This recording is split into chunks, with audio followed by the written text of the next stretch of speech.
எல்லாருக்கும் வணக்கம். இன்னைக்கு நம்ம ஆகஸ்ட் மந்த் அவேர்னஸ் சீரிஸ் குட்டி ஸ்டோரி பெரிய லெசன் டே 8.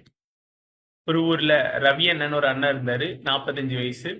அவருக்கு திடீர்னு காய்ச்சல், அப்புறம் சளி, அப்புறம் உடம்புலாம் ரொம்ப வலி. ஸோ என்ன பண்ணிட்டாரு, பக்கத்துல இருக்க ஃபார்மசி போயிட்டு, இந்த மாதிரி எனக்கு இந்த பிரச்சனைலாம் இருக்கு, மாத்திரை தாங்கன்னு வாங்கி போட்டாரு. போட்டு முடிச்சோடனே குறையவே இல்லை. மத்தியானம் ஆச்சு, குறையல. கொஞ்ச நேரம் ஆயிடுச்சு. தலைவர் சும்மா இல்லாம டைரக்டா வேற ஒரு ஃபார்மசி போயிட்டு, சரி அந்த மருந்து வேலை செய்யல போல அப்படின்னு நினைச்சிட்டு, இந்த மாதிரி எனக்கு இந்த பிரச்சனைலாம் இருக்கு, மாத்திரை தாங்க சொல்லி வாங்கி போட்டார்.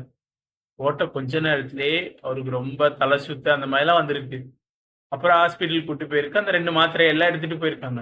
கடைசியில தான் தெரியுது, அவர் காலையில எடுத்த மாத்திரையே திரும்பி எடுத்திருக்காரு.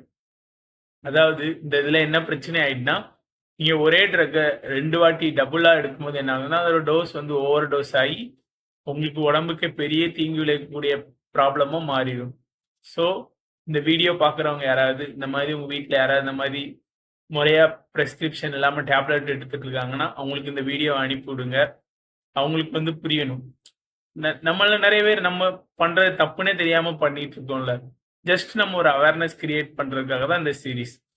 ஸோ இந்த வீடியோ பார்க்கறது மட்டும் இல்லாம, உங்க தெரிஞ்ச எல்லாருக்கும் ஷேர் பண்ணுங்க. நம்ம ஒரு அவேர்னஸ வந்து கிரியேட் பண்ணலாம். நீங்க பண்ற ஒரு ஷேர்னால ஒருத்தவங்களோட லைஃப் வந்து சேவ் ஆகும். அப்படிதானே? ஸோ இந்த வீடியோ கண்டிப்பா ஷேர் பண்ணுங்க எல்லாருக்கும். இன்னைக்கு நம்ம ஸ்டோரியிலேருந்து என்ன புரிஞ்சுக்கிட்டோம்னா, டபுள் டோஸ் வந்து எவ்வளோ பிரச்சனை ஆகும் அப்படின்னு. நாளைக்கு இது போல ஒரு குட்டி ஸ்டோரி பெரிய லெசன்ல சந்திக்கலாம். பாய். இந்த வீடியோ பிடிச்சிருந்தா மறக்காம ஒரு லைக் பண்ணிருங்க. நம்ம சேனலை சப்ஸ்கிரைப் பண்ணிருங்க.